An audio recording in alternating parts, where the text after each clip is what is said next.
बिस्मिल्लाहिर्रहमानिर्रहीम। प्यारी दोस्तों, अस्सलाम वालेकुम। सलातो सलाम नबी करीम सल्लल्लाहु अलैहि वसल्लम पर। सर्दियाँ आए, गाजर आए और गाजर की खीर या गजरेला ना बनाए, ये तो हो ही नहीं सकता। गाजर की खीर आज की ऐसी बनने जा रही है जो गाजर के हलवे को भी पीछे छोड़ देगी। उसके लिए इंग्रेडिएंट्स आपको नज़र आ रहे हैं, वन बाय वन इनकी आपको डिटेल भी बता दी जाएगी। तो जनाब चलते हैं रेसिपी की तरफ। बगैर टाइम ज़ाया किए हुए पैन चढ़ा लिया है चूल्हे पर। चूल्हा ऑन करने के बाद आपने डाल देना है 1.5 लीटर दूध, और फुल फैट दूध है, आपको नज़र आ रही होगी इसके अंदर बालाई भी। दूध डालना है आपने और दूध को कर लेना है अच्छी तरीके से बॉयल। शुरू में आंच बेशक तेज़ रखें ताकि दूध अच्छे से बॉयल हो जाए। दूसरी तरफ हमने आधा कप के करीब, उससे भी थोड़े से कम चावल ले लिए थे और उनको भिगो कर रख दिया था। भिगोने के बाद आपने ऐसे करना है कि हाथों से इस तरीके से उन्हें अच्छे से मसल लेना है ताकि वो टूट जाएँ और बाद में आपकी खीर बनने में आसानी हो, जल्दी से उसमें गल जाते हैं।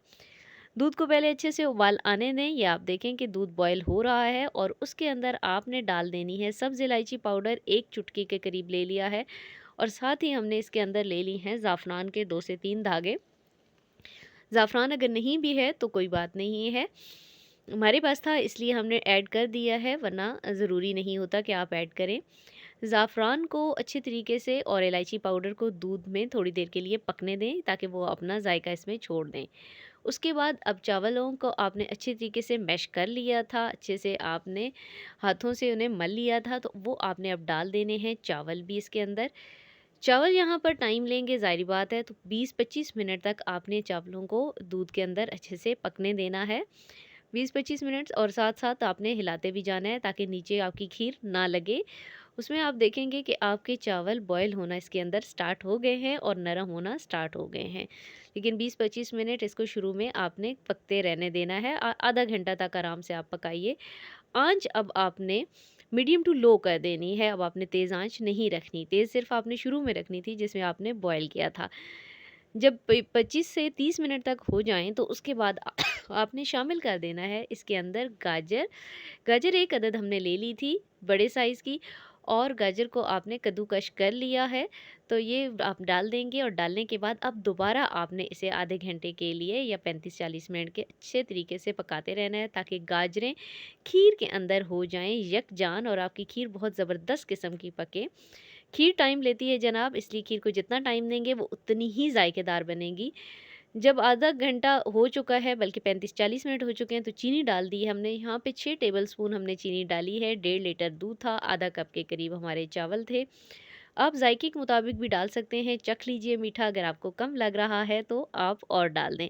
देखिए जनाब, खीर हमारी पक रही है और ज़बरदस्त किस्म की तैयार होती जा रही है। साथ-साथ आपको ये दिखाते जा रहे हैं। गाजरें भी अच्छे से इसके अंदर गल जाएँगी। गाजरें डालने के बाद, चीनी डालने के बाद, अब आपने उस चीनी ने भी अपना पानी छोड़ना है, तो वो पानी थोड़ा-सा आपने उसको भी खुश्क होने देना है। 15 से 20 मिनट आपके वो भी लगेंगे, और साथ-साथ आपने उसे पकाते जाना है और साथ-साथ हिलाते जाना है। ये थिक हो रही है, बहुत ज़्यादा गाढ़ी आपने नहीं करनी, वरना जब आप उसे ठंडा करने के लिए रखेंगे तो एक्स्ट्रा गाढ़ी हो जाएगी और वो मज़ा नहीं देती।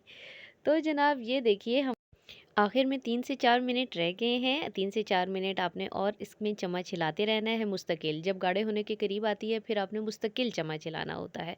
खीर क्योंकि अगर आखिर में लग जाए तो जायका बहुत ख़राब हो जाता है। तो जनाब बन चुकी है हमारी खीर और डोंगे में हम निकाल रहे हैं। माशाल्लाह सुबहान अल्लाह, रंगत देखिए कितनी खूबसूरत है।